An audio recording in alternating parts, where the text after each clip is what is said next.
And welcome back to the St Michael's School Church Project. It's been a bit longer than we anticipated and intended between updates. And since we saw you in August, when we had the steel frame and foundations in place, it's been an autumn and winter of unusually wet and extended periods of cold weather. That, alongside some uncertainty and turbulence in the construction industry, has proved challenging. But we're now able to bring you an update and hopefully show you quite a bit of progress on the project since the last time.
Our biggest challenge since we last saw you has been the completion of our groundworks. Unforeseen circumstances have meant that we had to change our groundworks contractor, and that slowed us down quite a bit with work to the drainage and the new access road and car park around the church.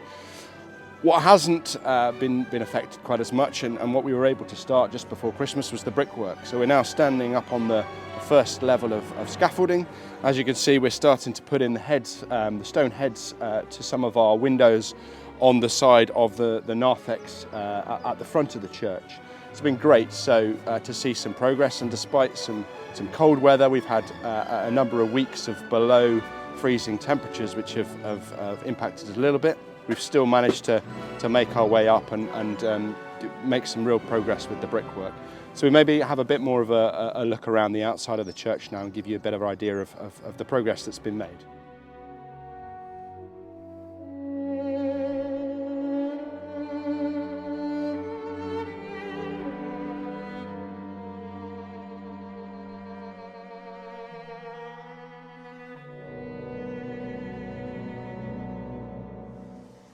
So we're now standing at the back of the church, and the structure you can see here is the internal skin of the apse that will sit behind the altar.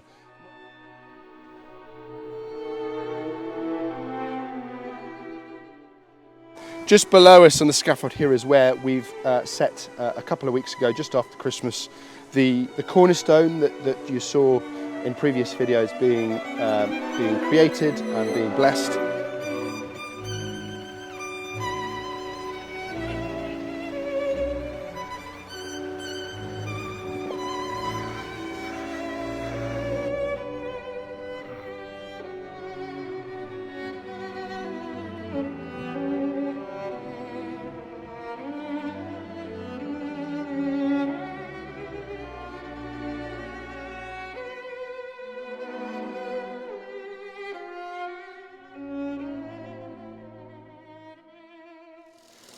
Much less exciting than the church itself is the car park, and as you can see behind me, the first layer of tarmac has been laid on that car park, and it's now being used as a very helpful storage space for all our materials.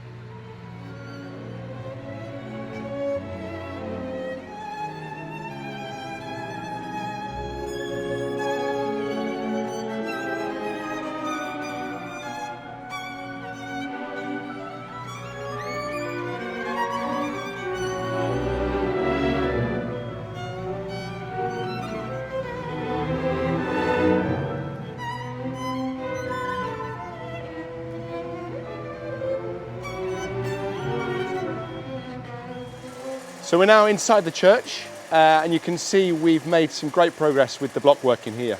The block work will be finished, so what you can see will be finished with a render and then painted, being like an off-white colour throughout the church.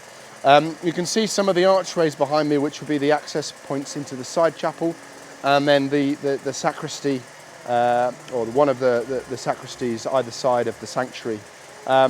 The levels are still to be built up in this on top of the floor we've got at the moment.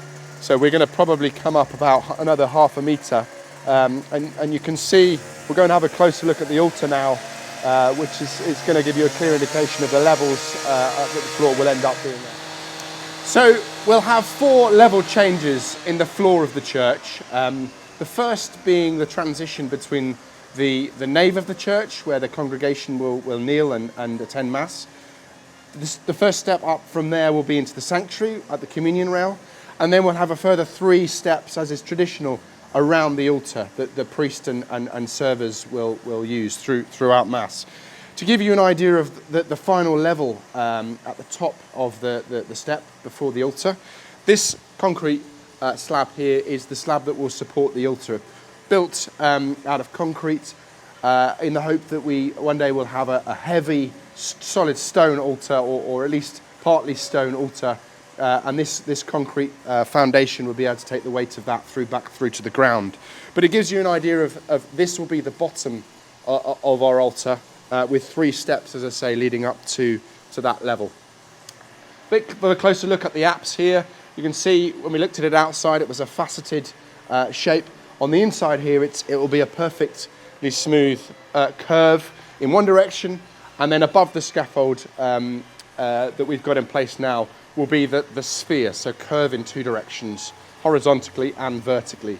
Again, that will sit behind this altar and hopefully give a really good level of acoustics back out into the church and be a beautiful feature.